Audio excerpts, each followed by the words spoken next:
Oregon fire crews are headed to Washington to help with the historic flooding that has devastated several communities. On Friday, Clackamas Fire deployed a water rescue team as well as a jet boat and 2 rafts to help with rescues in fast-moving waters in Skagit County, north of Seattle. Clackamas Fire's rescue team specifically trained for large-scale flooding situations with the Oregon National Guard this past summer. Washington does remain in a state of emergency after days of torrential rain forced rivers to overflow. Today, flash flooding warnings have been issued for parts of Kent, Renton, and Tukwila after a levee failed. People in low-lying areas have been told to seek higher ground, and now there's more rain in the forecast. For Fox 12, Christina Coleman has more.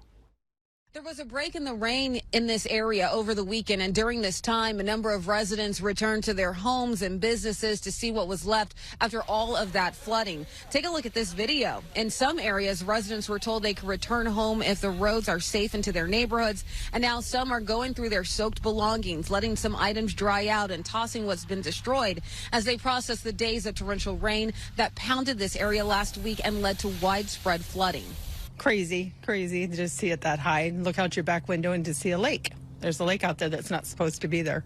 Last week's historic flooding forced thousands to evacuate, swelled rivers, and flooded neighborhoods in this major agricultural area just north of Seattle. At least 10 rivers in this region were seeing that major flood stage last week, and at least 250 rescues were carried out. Approximately 300 National Guard members are here to support emergency responders in hard-hit Skagit and Snohomish counties. Fortunately, there were no flood-related injuries or fatalities. It's a credit to the first responders, to the whole community all around the state that have just been there. More rain is expected to pound this already saturated region.